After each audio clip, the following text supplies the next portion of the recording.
खुदा उनका शुक्र करेंगे जी। आज के इस मौका के लिए और इस घड़ी के लिए जिसमें हम खुदा की आवाज़ को सुनने को हैं और खुदा उनसे बरकत पाने को हैं। आज मैं बात करूंगा उस सफ़र की, ज़िंदगी के उस सफ़र की जिसमें हमें चलना है। और कई दफ़ा उस सफ़र में हमें ये भी नहीं पता कि हमने उस सफ़र में आगे कैसे बढ़ना है। कई दफ़ा खुदावन ने हमें ये बताया होता है कि हमने आगे बढ़ना है, लेकिन हमें उस सफ़र में आगे डेस्टिनेशन का, उस मकाम का जिस मकाम पे पहुंचना है, उसका पता नहीं होता। और ना ही उसका पता होता है और ना ही रास्ते का पता होता है कि उस रास्ते में क्या वो रास्ता है, क्या वो राह है जिसमें हमने चल के उस जगह पे पहुंचना है। और चूंकि हमें रास्ते का नहीं पता, चूंकि हमें सफर का नहीं पता, हम भटक जाते हैं, कंफ्यूज हो जाते हैं और खुदा की बताई हुई राह से उतर जाते हैं। मेरा सवाल ये है कि खुदावन क्लियरली हमें राह क्यों नहीं दिखाते।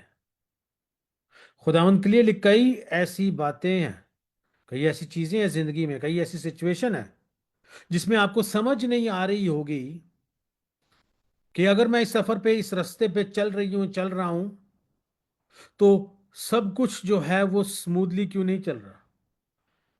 रास्ते में दुश्वारियां क्यों बहुत ज्यादा आ रही हैं, मसले क्यों, तकलीफें क्यों बहुत सारी आ रही हैं, प्रॉब्लम्स क्यों बहुत सारी आ रही हैं। और प्रॉब्लम्स और दुश्वारियां और टेंशन्स रास्ते में आने की वजह से इंसान हिम्मत हार जाता है, कमजोर पड़ जाता है, और उसकी ये कमजोरी उसे खुदा की राह से दूर ले जाती है।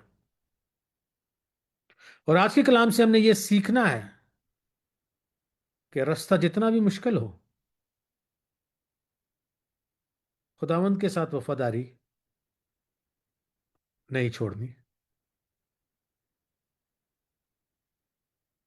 क्योंकि जिंदगी की इस राह में बहुत सी ऐसी आजमाइशें आएंगी जो हमें इस बात पे मजबूर करेंगी कि हम अपनी सोच से चलना शुरू कर दें, क्योंकि हमें समझ नहीं आ रही है, हालात की समझ नहीं आ रही, जिंदगी की समझ नहीं आ रही है, इर्द गिर्द क्या हो रहा है वो समझ नहीं आ रही है। हेल्थ प्रॉब्लम्स हो सकती हैं, फाइनेंशियल प्रॉब्लम्स हो सकती हैं, फैमिली प्रॉब्लम्स हो सकती हैं, और हम सब ये जिंदगी गुजारते भी इस दुनिया में से इन सारे हालात में से गुजरते हैं। मैं एक ऐसा वाक्य आपके सामने यीशु की जिंदगी से रखना चाहूंगा जिसमें यीशु की इंटरेक्शन, यीशु की मुलाकात एक जन्म के अंधे से होती है। और शागिर्द पूछते हैं कि किसने गुनाह किया, इसने या इसके वालिदैन ने। और हम अक्सर समझते हैं कि अगर किसी की जिंदगी में कोई मसला है, कोई तकलीफ है,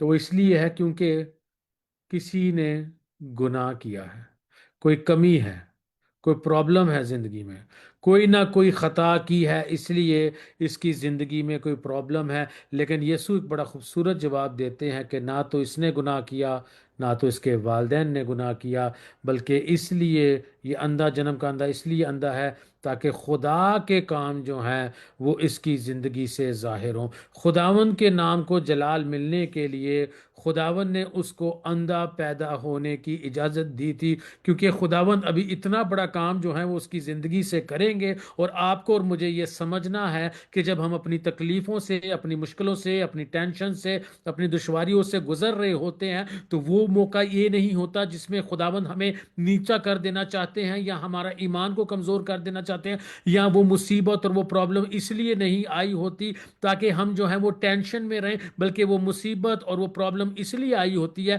ताकि खुदावन जो है हमें हमारी जिंदगी के, हमारे ईमान के जो है वो नेक्स्ट लेवल पर लेकर जा सके। और अगर हमारा ईमान खुदावन पर हो कि ये मसला और मसाइल जो मेरी जिंदगी में आया है ये मुझे खत्म कर देने के लिए नहीं आया बल्कि मुझे उठा लेने के लिए आया है, तो तब मैं अपनी जिंदगी में आगे बढ़ूंगा और तब मैं जाके उस नेक्स्ट लेवल पे, उस नेक्स्ट मकाम पे पहुंच सकूंगा जहां पे खुदावन मुझे लेकर जाना चाहते हैं।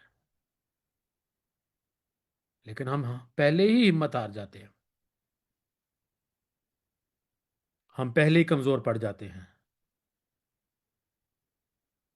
हम पहले ही जो है वापस मुड़ जाते हैं, खुदा की राह से हट जाते हैं।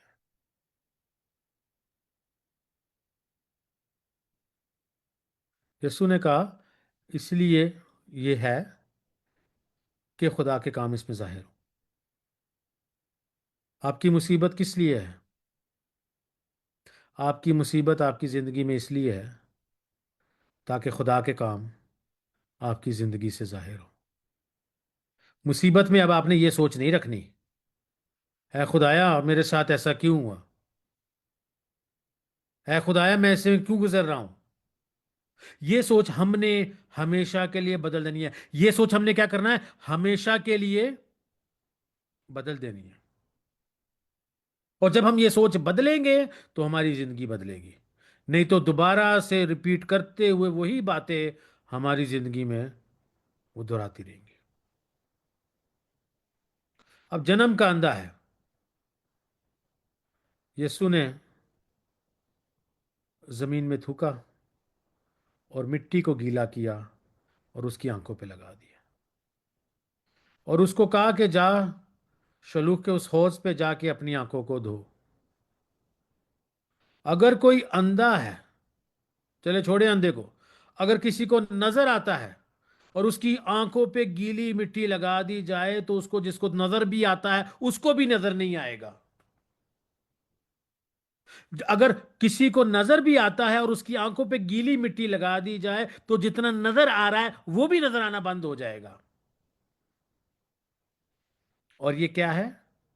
हीलिंग का प्रोसेस है, शिफा पाने का प्रोसेस है। इससे पहले के हालात बेहतर हो, इससे खुदावंद खुद ही इस बात की इजाजत देते हैं कि इससे पहले कि खुदावंद का बहुत बड़ा मौजज़ा हमारी जिंदगी में हो, हालात क्या हो जाएंगे? और धुंधले हो जाएंगे, रास्ता और मुश्किल हो जाएगा, रास्ते में और तकलीफ आ जाएगी और परेशानी आ जाएगी। अगर तो वो जन्म का अंधा है, उसकी आंखें जो हैं उसकी सबसे सेंसिटिव उसके जिस्म का हिस्सा है। और अगर वो उसके जिस्म का सबसे सेंसिटिव हिस्सा है, उसकी कमजोरी का सबसे सेंसिटिव हिस्सा है, तो खुदावन जो है वो यीशु जो है उसकी जिंदगी की कमजोरी पर ही गीली मिट्टी लगा रहे हैं। और इससे पहले कि आप अपनी जिंदगी में शिफा पाएं, इससे पहले कि आप अपनी जिंदगी में बरकत पाएं, इससे पहले कि आप अपनी जिंदगी में अबंडेंस प्रॉस्पेरिटी पाएं, इससे पहले कि खुदावन जो है आपको आपकी जिंदगी में नेक्स्ट लेवल पर लेकर जाएं, वही जगह जो आपके लिए सेंसिटिव है, जो आपके लिए तकलीफ दे है, जो आपके लिए परेशानी पैदा करती है, जो आपके लिए दुख पैदा करती है, वही जगह खुदावन उस जगह को टच करेंगे, उस जगह में और तकलीफ पैदा होंगी और रास्ता जो है मुश्किल हो जाएगा। अब शलूक का ये जो हौज है ये 600-700 मीटर दूर है।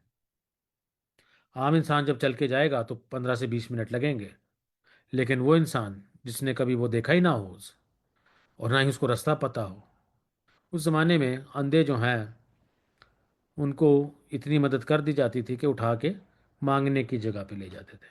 और मांगने की जगह हैकल है। यीशु की मुलाकात जन्म के अंधे से हैकल पे होती है। वहां से यीशु जो है, और अगर आपको थोड़ी बहुत ज्योग्राफी पता है इसराइल की, तो आपको पता है कि हैकल जो है वो एक पहाड़ के ऊपर है, यरूशलेम में। आज भी वो एक पहाड़ के ऊपर है, वहां पे मस्जिद है, मस्जिद अक्सा है, जहाँ पे हैकल थी वो एक पहाड़ के ऊपर है। हौज जो है वो नीचे है।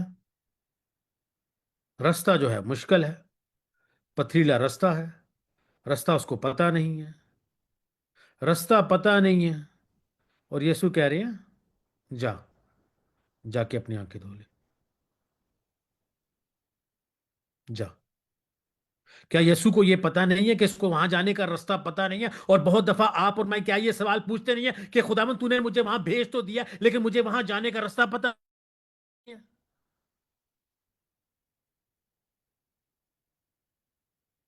जब यीशु ने हमें कहा जाने के लिए, सवाल नहीं पूछना, अमल करना है। सवाल नहीं पूछना, क्या करना है? अमल करना है। एक आयत जो है मैं आपके सामने पढ़ूंगा।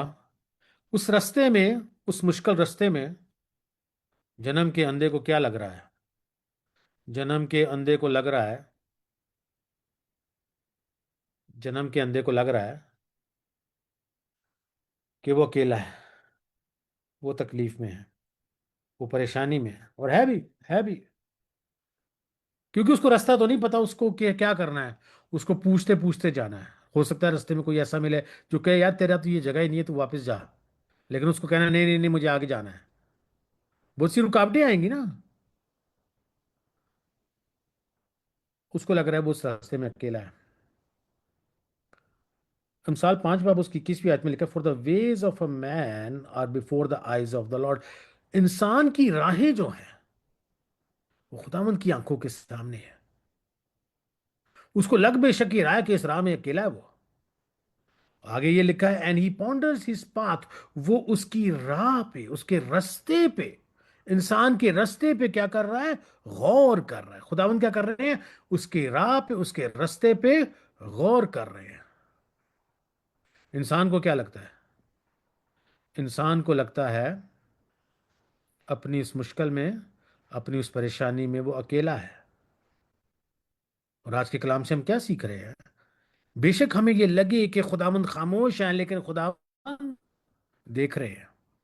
बेशक हमें लगे कि खुदावंद खामोश है, लेकिन खुदावंद देख रहे हैं। और कभी कभी खुदावंद जो है वो खामोश होते हैं उस राह में। किसी को पता हो कि खुदावंद खामोश क्यों है? खुदावंद खामोश इसलिए है। खुदावंद खामोश क्यों है?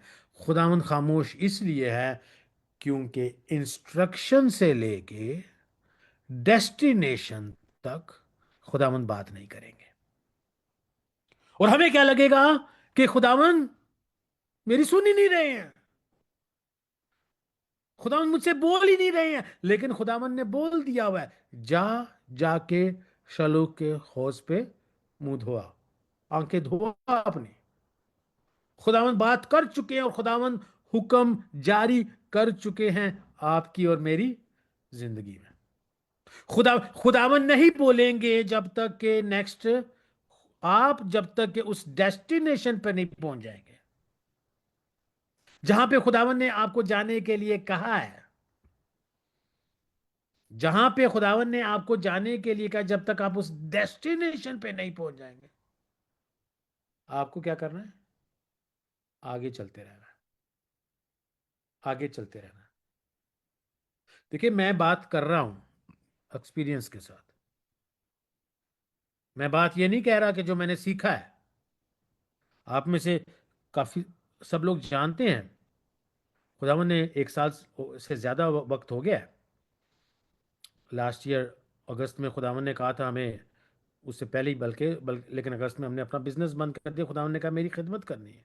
अभी तक राह नजर नहीं आ रही, अभी तक राह नहीं नजर आ रही।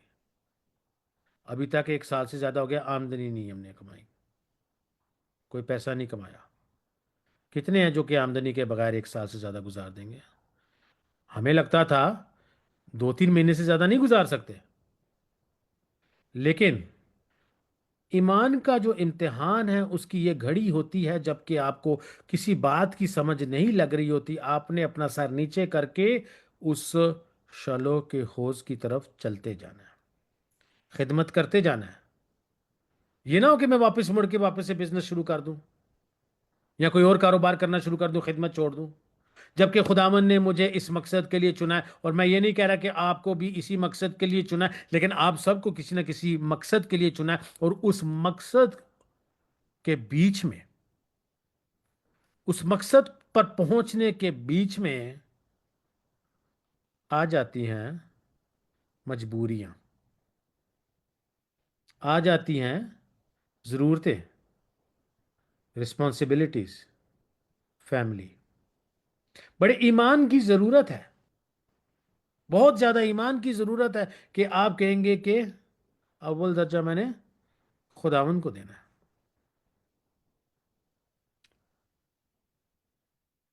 दाऊद जबूर 37 वर्स 25 में कहता है, मैं जवान था और अब मैं बूढ़ा हूं, but I have not seen the righteous forsaken. रास्तबाजों को क्या मैंने नहीं देखा, बेकस नहीं देखा, and their descendants begging for bread. और उनकी नस्ल को क्या है, भीख मांगते नहीं देखा, रोटी के टुकड़ों के लिए भीख मांगते नहीं देखा है। ये हमारे ईमान की कमजोरी है जो हमें ये कहती है कि अगर कमाऊंगा नहीं तो खाऊंगा कहां से। हां, अगर खुदावंद की मर्जी को नहीं जानते फिर यह सवाल बनता है। अगर खुदा का हुक्म जारी नहीं हुआ फिर यह सवाल बनता है। लेकिन उन लोगों के लिए जो कि खुदावंद की मर्जी को जानते हैं अपनी जिंदगी के, और रोटी की फिक्र करते हैं, उनका ईमान क्या है, कमजोर है। हम भाग भाग के कहां जाते हैं, भाग भाग के दुनिया के पास जाते हैं। असल में खुदावन ने मुझे पिछले दिनों, हफ्तों, महीनों से ये सिखा रहे हैं, अपनी ज़रूरतें मेरे पास लाओ। अपनी ज़रूरतें, इधर उधर नहीं जाना है, कहीं से रोटी के लिए भीख मांगने की ज़रूरत नहीं है। ईमान से मेरे पास आओ। और यहाँ पे अगर मैं सबको कहूँगा कि अपने माइक को अनम्यूट करके गवाही दे, तो सभी गवाही दे सकते हैं कि रोटी के मुआवजे खुदावन ने आपकी ज़िंदगी में बेशुमार किए, बेशुमार किए हैं। लेकिन एक तरफ से हम रोटी खाते हैं खुदावंद के मोजे की दी भी, और अगले ही पल में हम उस बात को भूल जाते हैं कि खुदा ने क्या बड़ा काम हमारी जिंदगी में किया था। अभी ही बहरे कुलसुम को दो हिस्से में तकसीम करके बनी इसराइल को खुदावंद मिस्र से निकाल के लाए थे, और बियाबान में पहुंचते सारी उन्होंने रोना धोना शुरू कर दिया। जो खुदा इतने बड़े मोजे करके उनको फिरौन से छुड़वा सकता है, बहरे कुलसूम को दो हिस्सों में तकसीम कर सकता है, वो उनके लिए मुहैया नहीं कर सकता। और हम ये ना सोचे कि हम जो हैं वो बनी इसराइल से कुछ बेहतर है, क्योंकि हम भी मोड़ मोड़ पे घड़ी घड़ी जो है वो ईमान में कमजोरी का क्या करते रहते हैं, मुजाहरा करते रहते हैं। असल में मुसीबत दुख तकलीफ इसलिए आती है, मुसीबत दुख तकलीफ इसलिए आती है कि खुदावन हमारी जिंदगी में कोई बड़ा काम कर सके। मुसीबत दुख परेशानी इसलिए आती है कि खुदावन हमारी जिंदगी में क्या कर सके, बड़ा काम कर सके। एक वाला मैं आपके सामने पढ़ना चाहूंगा। दूसरे तवारीख और 16वां बाप है, दूसरे तवारीख 16वां बाप है।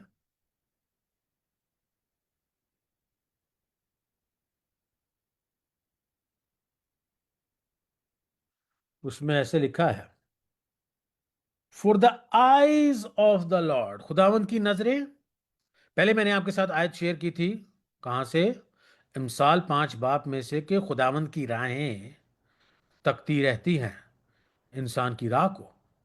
यहां पे लिखा है, for the eyes of the Lord run to and fro throughout the whole earth. खुदावंद की नजरें इस दुनिया में, खुदावंद की नजरें क्या, इस दुनिया में टू एंड फ्रो, आगे पीछे घूम रही हैं। देख रही हैं, तलाश कर रही हैं। For the eyes of the Lord run to and fro throughout the whole earth, पूरी दुनिया में खुदावंद की नजरें तलाश कर रही हैं। To show himself strong, किस मकसद के लिए वो जो है वो खुदावंद की नजरें तलाश कर रही हैं? खुदावंद की नजरें अपने आप को जोरावर, खुदावंद की नजरें अपने आप को जोरावर दिखाने के लिए, खुदावंद की नजरें अपने आप को जोरावर दिखाने के लिए तलाश कर रही हैं। On behalf of those whose heart is loyal to him, उनकी, उनके लिए जिनका दिल खुदावंद के साथ वफादार है। खुदावंद की नजरें इस दुनिया में, खुदावंद की नजरें इस दुनिया में एक लॉयल हार्ट, हाँ, एक लॉयल हार्ट ढूंढ रही है। एक ऐसे शख्स को ढूंढ रही हैं जो कि खुदावंद के साथ वफादार होगा। अब कौन सा वो शख्स है? हम सब, मैं अब बात हम अ, उनकी नहीं कर रहे जो कि ईमान नहीं लाते।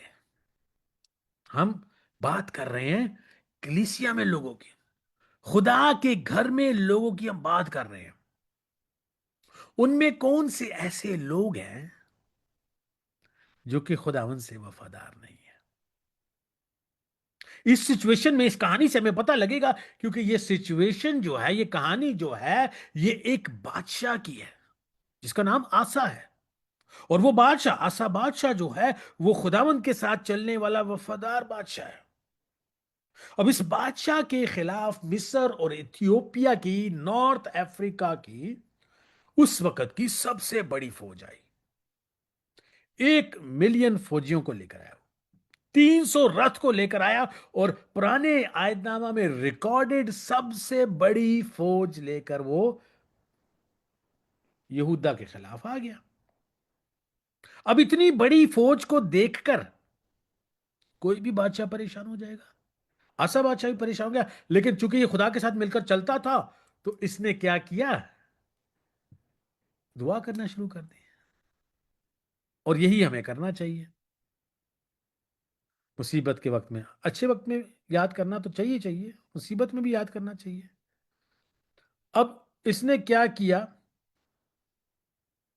मुसीबत के वक्त में खुदावन को याद किया।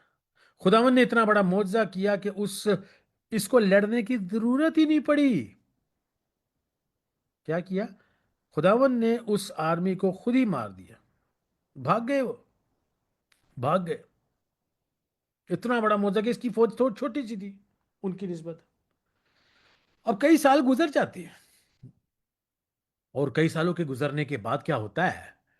एक छोटी फौज आती है इसराइल की, आपस में यहूदा और इसराइल की फौज लड़ाई भी होती थी। इसराइल की फौज आ जाती है, फिर से आसा बादशाह परेशान हो जाता है। इस दफा वो क्या करता है? छोटी फौज है, वो अपना दिमाग लड़ाता है, और वो हैकल के अंदर से सोना और बर्तन निकाल के जो है वो सीरिया के बादशाह बेन हदाद को दे देता है। बेन हदाद आके उनको मारता है, इसराइलियों को, और वो भाग जाते हैं। और वो आसा बादशाह खुश। लेकिन खुदावंद एक मैसेज भेजते हैं एक नबी के थ्रू। नबी का नाम है हनानी। हनानी के थ्रू एक मैसेज भेजते हैं, कहते हैं कि खुदावंद की नजरें इस दुनिया में तलाश कर रही हैं किसी वफादार को, ताकि उसकी जिंदगी के वसीला से खुदावंद अपने आप को जोरावर दिखाएं। तूने ये क्या किया? ये क्या किया तूने? हमारा मसला पता है क्या है? आधा वक्त हम खुदावंद के पास आते हैं, आधा वक्त हम अपना दिमाग लड़ाते रहते हैं। और जब हम अपना दिमाग लड़ाते रहते हैं, सोल्यूशन राइट नहीं आता है। राइट सोल्यूशन कब आएगा? जब हम खुदावंद से मांगेंगे। और मेरा मसला यही रहा है मेरी जिंदगी में। अपना दिमाग लड़ाता रहा, कैसे कामयाब हूं, कैसे पैसे कमाऊं, कैसे अमीर हो जाऊं।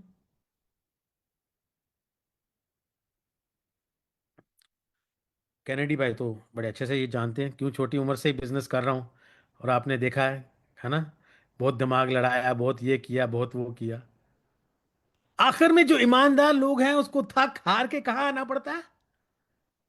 खुदा के पास ही आना पड़ता है। हम्म? अब दुनिया के लोग वो कामयाब हो जाए, खुदा के लोग खुदा के बगैर खुदावंद उनको छोड़ते नहीं है। खुदावंद उनको छोड़ते नहीं है। खुदावंद ने कहा ये तूने क्या किया? खुदावंद ये गिला से नहीं कह रहे हैं। पता किससे कह रहे हैं? दुख से। खुदावंद को दुख है कि यार जब तुम्हारे पर बड़ी मुसीबत आती है तो मेरे पास आ जाते हो, लेकिन और आगे पीछे फिर दुनिया के पास भागते रहते हो। मैं सीख रहा हूं और खुदावंद से माफी मांगता हूं। मैं सीख रहा हूं हर ऊंच नीच में, हर छोटी बड़े फैसले में खुदावंद की मर्जी को मांगो। भूल जाते हैं हम, मैं भूल जाता हूँ, भूल जाते हैं। आसा बादशाह भूल गया। ये अगली ही आयत में उसने उसे कहा कि तू भूल गया कि खुदा ने इतना बड़ा काम तेरी जिंदगी में किया था। आसा बादशाह को इससे पे नबी पे गुस्सा आता है, उसको वो पकड़ के जेल में डाल देता है। आगे कहानी लंबी है, इसलिए मैं बताऊंगा नहीं आगे क्या होता है। लेकिन इंसान की ऐसी हालात है, खुदावन जब अपना कोई बंदा भेजते भी है ना, उसके साथ ही वो इल ट्रीट कर देते हैं, बुरा बुरा सलूक कर देते हैं। जो बताने वाला होता है उसके साथ ही बुरा करना शुरू कर देते हैं। और कभी कभी ऐसे होता है कि मैं खुदा का कभी कभी मैसेज लेके जाता हूँ और लोगों को बुरा लगता है। अक्सर नहीं होता, लेकिन कभी कभी हो भी जाता है। खुदावन जो है वो आपकी जिंदगी में बड़ा काम करना चाहते हैं। मुसीबत के वक्त में हमारा जो थिंकिंग कैपेसिटी है, रैशनल थिंकिंग कैपेसिटी, वो क्या हो जाती है? कमजोर पड़ जाती है। और जब कमजोर पड़ जाती है तो हम अपना दिमाग लड़ाना शुरू कर देते हैं। हमने सीखना ये है, आपने और मैंने सीखना ये है, कुछ भी हो जाए, कुछ भी हो जाए, खुदावंद के आगे हमने गिर जाना है। खुदावंद के हजूर हमने आ जाना, कुछ भी हो जाए। बड़ी छोटी प्रॉब्लम आ जाए, और प्रॉब्लम्स तो आएंगी आएंगी। खुशी के वक्त में खुदावंद को याद करना, बुरे वक्त में खुदावंद को याद। हर मुसीबत में क्या करना है? खुदावंद को याद करना है। एक और आयत मैं आपके सामने शेयर करना चाहूंगा, यसाया से। यसाया चैप्टर 64 है और उसकी 4th वर्स है। उसमें ऐसे लिखा है, For since the beginning of the world, men have not heard, nor perceived by ear, nor have eyes seen any God beside you. दुनिया के इब्तिदा से ही कभी ना कानों ने सुना, ना आंखों ने देखा, ना इंसान के दिल में कभी ये बात आई, कभी किसी ने खुदा को नहीं देखा, किसी और खुदा को नहीं देखा सिवाय तेरे। उसमें लिखा है गॉड बिसाइड हु एक्ट्स, वो खुदा जो क्या करता है। गॉड लिखा है, गॉड हु एक्ट्स, खुदावंद क्या करते हैं? अमल करते हैं। हु एक्ट्स, खुदावंद अमल करते हैं। आगे लिखा है who acts for the one, उसके लिए अमल करते हैं, उसके लिए। अब खुदावन आपके और मेरे लिए अमल, खुदावन आपके और मेरे लिए काम करने के लिए रेडी खड़े हैं। लिखा है for the one, sorry, who acts for the one who waits for him, जो क्या करता है? खुदावन का इंतजार करता है, इंतजार करता है। लेकिन आसा बादशाह की तरह क्या कर, इंतजार नहीं किया, जल्दी से अपना दिमाग लगाना शुरू कर दिया। मसले में पड़े और क्या कर दिया? अपना दिमाग लगाना शुरू कर दिया। होजिया 7 बाप में से एक आयत आपके सामने पढ़ूंगा। होजिया 7 बाप 1 आयत। लिखा है when I would have healed Israel, मैंने अभी इसराइल को शिफा देनी थी, अभी मैंने इसराइल को शिफा देनी थी, Then the iniquity of Ephraim was covered, and the wickedness of Samaria, for they have committed fraud. A thief comes in, a band of robbers takes spoil outside. अभी मैंने शिफा देनी थी लेकिन ये गुनाह में पड़ गए. मुसीबत आती है, शिफा की जरूरत होती है, मुआवजे की जरूरत होती है, अबंडेंस की जरूरत होती है, प्रॉस्पेरिटी की जरूरत होती है, फाइनेंशियल हेल्प की जरूरत होती है, तकलीफ में से निकलने की जरूरत होती है, और खुदावंद कहते हैं अभी मैंने शिफा देनी थी, अभी मैंने मुआवजा करना ही था. आसा बादशाह की जिंदगी के अंदर 1 मिलियन फौजियों को खुदावंद ने खुद ही मार दिया. लेकिन जब छोटी फौज आई तो कहा अपना दिमाग लगा लेता हूं. हमारी किसी से बातचीत हो रही थी, और रिसेंटली वे पाकिस्तान में आए हुए हैं, और यहाँ पे एक फैमिली से बात हुई तो उनसे एक मिस्टेक हो गई. मिस्टेक ये हो गई कि उन्होंने काम कुम छोड़ा और किसी और कंट्री चले गए. वहां पे कामयाब नहीं हुए, वापस आ गए, और उनके पास अब नौकरी नहीं थी. तो कोई और जानने वाला कह रहा था उनको कि यार आपने बड़ी गलती कर दी, और उनकी गलती उनको बार बार दोहरा रहे थे. और मेरे दिल में आ रहा था कि मैं उनको समझाऊं, किसी की गलती किसी के सामने मेंशन करने से बार बार फायदा नहीं है, उनका दिल दुखेगा. बल्कि ये शेयर करना चाहिए. मेरे दिल में ये मैसेज आ रहा था देने के लिए, लेकिन हालात ऐसे नहीं थे कि मैं उनके साथ जो है वो शेयर कर सकूं, क्योंकि हर जगह पे आपका बोलना भी जो है वो वाजिब नहीं होता है. लेकिन लेकिन उनको ये बताने की जरूरत थी कि देखिए, हम भी इस दौर से गुजरे, हमने भी बड़ी गलतियां की है, और आखिर में आके ये सीखा है. जो भी फैसला लेना है, अब वो उनका मलेशिया जाने का जो फैसला अपने दिमाग से था. सवाल ये पूछना था कि आपने खुदावन से पूछा है? चलिए नहीं पूछा, गलती हो गई, कोई बात नहीं. नेक्स्ट, अब देखिए, हमने लोगों को खुदावंद के पास लाके खुदावंद का तरीका बताना है. इसी आयत के अंदर होजिया 7 बाब और 11 आयत में लिखा है, Ephraim is also is like a silly dove, एक एक नादान परिंदे की तरह. They call to Egypt, they go to Assyria, wherever they go I will spread my net for them. मुसीबत में ये कहां भाग जाते हैं? मिस्र और सीरियो के पास भाग जाते हैं. उन कहते हैं कहां जा रहे हो, मेरे लोगों का, ओ मेरे पास आओ, मेरे पास आओ, मैं तुम्हारी मदद करूंगा. Wherever they go I will spread my net on them, I will bring them down like birds of air, I will chastise them, woe to them for they have fled from. उन पे खुदा कह रहे हैं, नाराज हो रहे हैं कि वो दे हैव फ्लेड फ्रॉम मी, मुझसे भाग गए हैं वो. खुदावन कह रहे हैं, दो आई रिडीम्ड देम, मैंने उनको कितनी दफा नजात दी है, कितनी दफा बख्शा है, कितनी दफा माफ किया. दो आई रिडीम देम, कितनी दफा मैंने उनके लिए काम किया. Yet they speak lies against मी,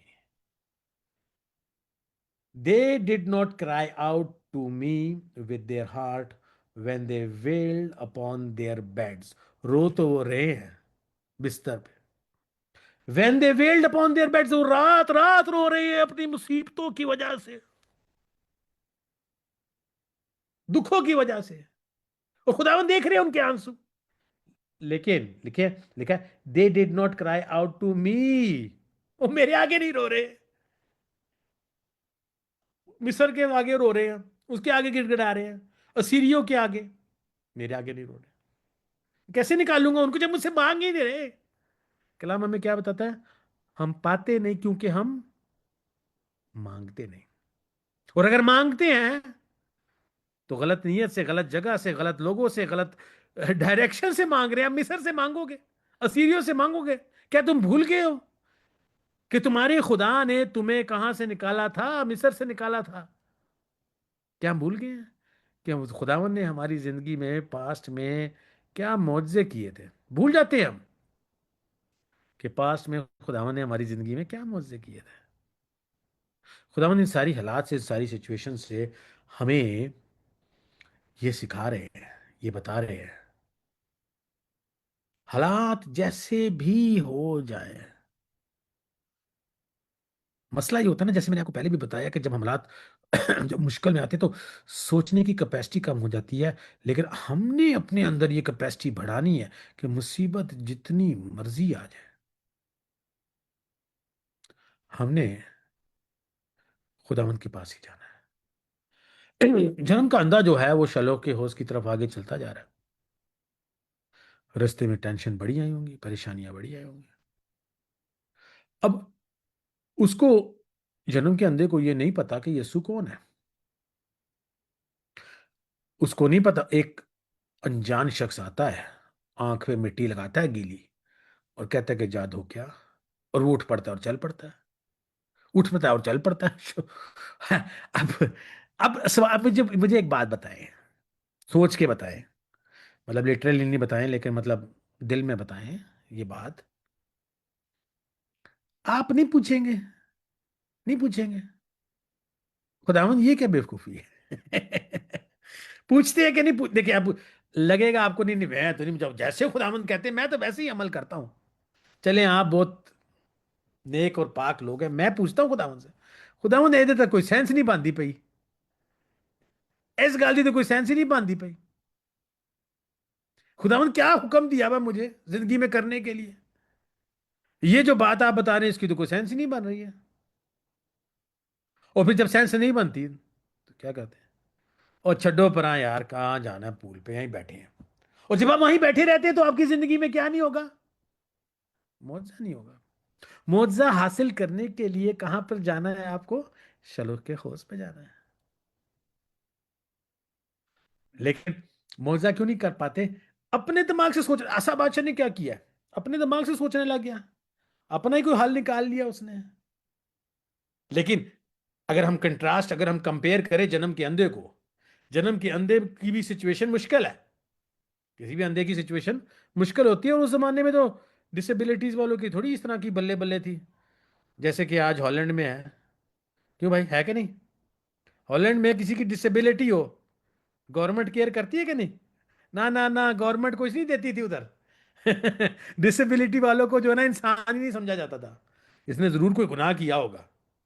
हम्म? मुश्किल जिंदगी थी, बहुत मुश्किल जिंदगी थी। अच्छा, आज भी डिसेबिलिटी वालों की मुश्किल जिंदगी है, लेकिन चलो आज एटलीस्ट उनको रिकग्नाइज तो करते हैं। उनके उनको टाइटल ये दिया है, special needs people, special care people, है ना। इतनी इज्जत तो दी हुई है। उनके लिए स्टॉप अलहदा है, उनके लिए पाथ अलहदा है, उनके लिए फैसिलिटीज अलहदा है, उनके लिए एंट्रेंस अलहदा है, उनके लिए जो है वो लिफ्ट अलहदा है, उनके लिए कई चीज़ें हैं। मेरी मदर तो व्हील चेयर पे थी अपनी डेथ से पहले, तो हमें पता है इंग्लैंड में हम जब उनको लेके जाते थे, बसेस का निज़ाम अलहदा है।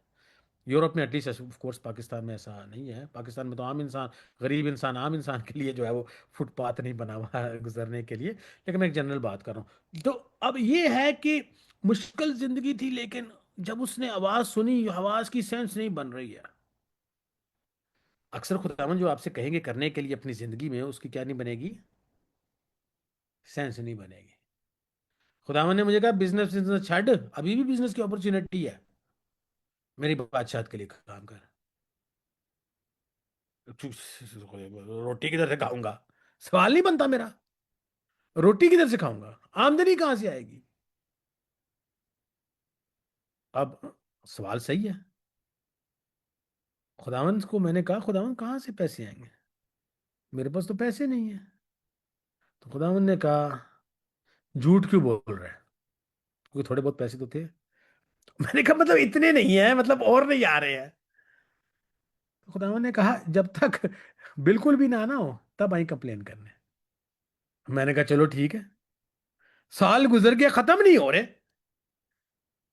अब पता क्या मेरी सिचुएशन किस तरह की है, वो जो औरत थी जिसकी जिंदगी में अलीशा ने मुआवजा किया, उसने कहा, अलीशा ने, उस बेवा ने कहा, जिसके दो बेटे थे, मैं तो कर्जे में हूं, मेरे बच्चे तो वो ले जाने लगे हैं। अलीशा ने कहा ठीक है, तेल जो है, जो तेरे पास थोड़ा सा तेल है, उसको ढेलती जा, और वो रहेगा। एलिया की जिंदगी में भी सिमिलर एक औरत थी, उसने भी कहा आखिरी जो तेरी रोटी है वो मेरे लिए ले आ, बाकी जो आटा बच गया, तेल बच गया, उसमें तू बाकी बाकी टाइम खा। वो खत्म ही नहीं हो रहा। वो कुछ ऐसे मुआवजा खुदा ने हमारी जिंदगी में कर दिया है। थोड़े से पैसे हैं, किसी तरह से खुदावन मेंटेन करते जा रहे हैं।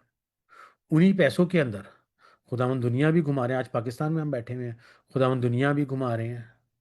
खुदावंद रोटी भी खिला रहे हैं, बल्कि ज़्यादा अच्छी रोटी। अच्छा, जब बिजनेस था तब इतनी अच्छी रोटी नहीं खाते थे, आज ज़्यादा अच्छी रोटी खा रहे हैं।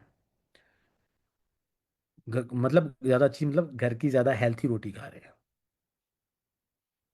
तो मेरी ज़िंदगी की गवाही ये है आप सबके लिए। जब आप खुदा पे ट्रस्ट करते हैं पूरे दिल के साथ, जब आप खुदा पे ट्रस्ट करते हैं अपनी ज़िंदगी की मुश्किलात में से गुजरते हुए, ज़िंदगी की टेंशन में से गुजरते हुए, जब खुदा पे ट्रस्ट करते हैं, वो कभी भी आपको नहीं छोड़ेगा। वो कभी भी आपको नहीं छोड़ेगा। खुदावन आपको कभी भी रद्द नहीं करेंगे। खुदावन आपको आपकी मुश्किल में ज़रूर आएंगे आपकी मदद करने के लिए। आज का मैसेज आपके लिए सिर्फ गवाही के लिए है। कभी भी अपनी मुश्किल में आप कमजोर ना पड़ जाना। ईमान में कभी भी ईमान आपका कमजोर पड़ने लगे तो पुरानी गवाहियों को याद करें, क्योंकि हम सुपरमैन तो है नहीं ना, भूल जाते हैं। ईमान कमजोर पड़ ही जाता है इंसान होते हुए। तो खुदावन आज हमें याद दिला रहे हैं, आपको और मुझे, कुछ भी हो जाए, कुछ भी हो जाए, जितनी मर्जी बड़ी मुसीबत आ जाए, खुदावन का साथ ना छोड़िएगा। दुआ करना ना छोड़िएगा, कलाम पढ़ना ना छोड़िएगा, रफाकत रखना ना छोड़िएगा, जूम मीटिंग अटेंड करना ना छोड़िएगा। हालेलुया। ऐसा ना हो कमजोरी के वक्त में खुदा से आप दूर हो जाएं और शैतान की जीत हो। शैतान चाहता ही है कि आप अपनी कमजोरी के वक्त में खुदावंद को भूल जाएं, लेकिन आप और मैं ऐसा कभी नहीं होने देंगे। आमीन।